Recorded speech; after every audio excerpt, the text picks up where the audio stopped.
आपण मैंने प्राय समस्ते जानते चलित वर्ष दशहरार ओडिशार सुपरस्टार अनुभव महांती बहु प्रतीक्षित सिनेमा रावण रिलीज होगा जाऊँगी। 6 वर्ष तलू यह सिनेमाटी घोषणा होते विभिन्न कारणों यह सिनेमार सुटिंग आरंभ हो पारि नथिला एवं शेष में फाइनाली 2026 मसीहा दशहरार यह सिनेमाटी रिलीज होगा जाऊँगी। अर्थात घोषणार दीर्घ 6 वर्ष पर सिनेमाटी रिलीज होगा जाऊँगी। तेबे आपण जानिछंती कि यही रावण सिनेमा पाई अनुभव महांती जड़े निर्देशक को धोखा देइछंती।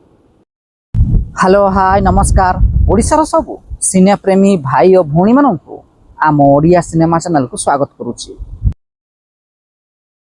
आज को 2 वर्ष तले अर्थात 2024 मसीहा नवेम्बर मासरे अनुभव महांती एक नुआ सिनेमार ऑफिशियली पोस्टर रिलीज करा जाइथिला। सिनेमार ना रहिथिला बिगुल 2।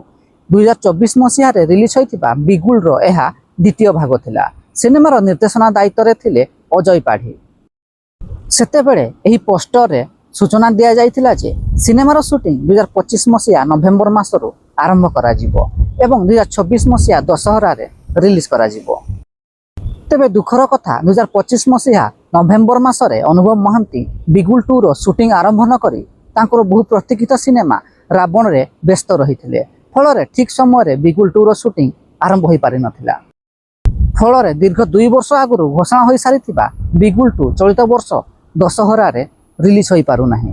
ता बदल रे रिलीज होउची अनुभव महांती बहु प्रतीक्षित सिनेमा रावण।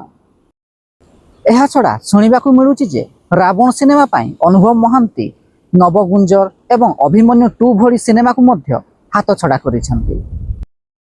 तेबे अनुभव महांती बिगुल 2 एवं रावण सिनेमा को मध्यरु केउ सिनेमा को नहीं आपण बेसी एक्साइटेड अछंती कमेंट बॉक्स रे निश्चिंत जणांतु। वीडियो पसंद आस्तिले लाइक शेयर एवं चैनल टी को सब्सक्राइब करिया को जमारू भूलिबेनी।